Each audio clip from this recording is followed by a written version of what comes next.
The prairie wind carried the chill of early evening. Anna walked along the dusty trail, her newborn wrapped tightly against her chest. Her husband had been gone only a month, taken by fever, and his family had turned her away before she'd even had time to grieve. She had nowhere to go, nothing but the clothes on her back and the will to keep her baby alive. When she saw the distant outline of a ranch house, her heart thudded with both hope and fear. Anna reached the ranch gate just as the sun dipped below the hills. A tall man with broad shoulders and a weathered hat approached, leading a horse. He stopped when he saw her, his expression cautious. "Evening," he said. "You lost? I just need a place to rest," Anna said softly, rocking the baby. "I can work for food. For shelter."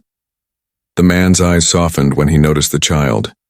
"Name's Jack," he said finally. "This is my ranch. You're welcome to stay the night. We'll talk more over supper." For the first time in days, Anna felt the tightness in her chest ease. Inside the ranch house, the smell of stew filled the air. Anna sat at the table, unsure if she belonged there, while Jack ladled soup into a bowl and slid it toward her. "You don't have to work tonight," he said. "Eat first." She hesitated, then nodded. Jack asked no questions at first, letting her eat in peace. When she finally spoke, her voice was quiet. "My husband passed last month. His family didn't want me, or the baby." Jack's jaw tightened, but his eyes were gentle. "You're safe here," he said simply. The next morning, Anna woke to the sound of roosters and the smell of coffee. Jack was already outside, mending a fence. She wrapped her baby in a blanket and stepped out into the sunlight. "I can work," she said, standing tall. Jack studied her for a long moment, then nodded. "All right, let's start with the chickens." Anna smiled for the first time since her husband's death. Days turned into weeks. Anna cleaned the house, cooked meals, helped feed the animals. Jack taught her how to ride a horse again, how to mend fences, and how to live off the land. They didn't speak much at first, but slowly, laughter began to slip into their days. One evening, Anna caught Jack watching her rock the baby to sleep by the fire. "You're good with him," he said quietly. "He's all I have," she replied. Jack hesitated, then said softly, "Not anymore." One late afternoon, as the sun turned the prairie gold, Jack led Anna to the edge of his land. "You've worked harder than anyone I know," he said. "You've brought life back to this place. And to me." Anna blinked, unsure where this was going. "This ranch is too big for one man," Jack continued. "If you wanted, I'd like you to stay, as more than just a helper." Her breath caught. "Jack," he stepped closer, his hand brushing hers. "Anna, I think we could be a family." Tears filled her eyes. For the first time in months, she felt truly wanted. "Yes," she whispered. Months later, Anna stood on the porch, the baby in her arms, watching Jack ride back from the pasture. The ranch felt alive now, full of laughter and hope. When Jack dismounted, he kissed her softly on the forehead. "This is home now," he said. Anna smiled, her heart full. "Yes," she whispered. "Home." One night, dark clouds rolled in from the west and rain began to pound the roof. The baby cried, frightened by the thunder. Anna rocked him, whispering softly when Jack came in soaked to the skin. "Barn's secure," he said, pulling off his hat. Anna saw the exhaustion in his eyes. She touched his arm gently. "You don't always have to carry everything alone, Jack." He met her gaze and nodded. "Guess I'm not used to sharing the load," he admitted. Anna smiled softly. "You're not alone anymore." Weeks later, Anna woke to the smell of coffee. Jack was already at the table, the baby asleep in a basket beside him. "You didn't wake me?" she asked with a soft smile.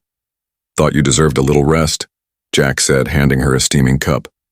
She sat across from him, their knees touching under the table. The quiet of the morning wrapped around them like a blanket.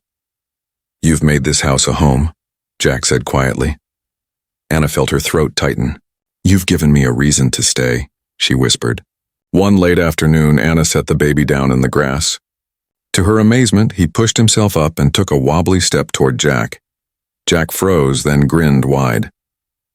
"Did you see that?" he said, scooping the boy up. Anna laughed, tears streaming down her cheeks. "I did. He walked to you first." Jack looked at Anna, his smile softening. "Guess he knows who his pa is," he said. Anna's heart swelled. Months later, the ranch bustled with life. Anna worked beside Jack in the fields while the baby, Now a sturdy toddler played nearby under the watchful eye of a ranch dog. As the sun set, Jack wrapped an arm around Anna's shoulders. "I was a lonely man before you came here," he said softly. "Now I can't imagine a day without you."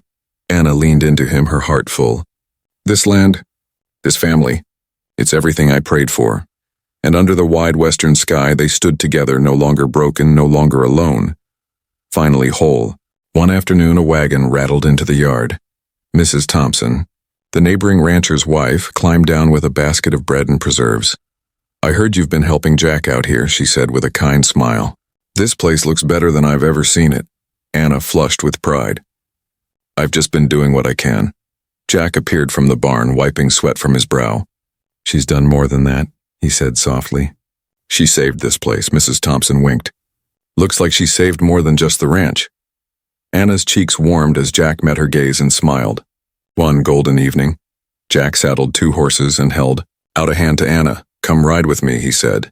She hesitated. She hadn't been on a horse since before her husband's death, but then she nodded.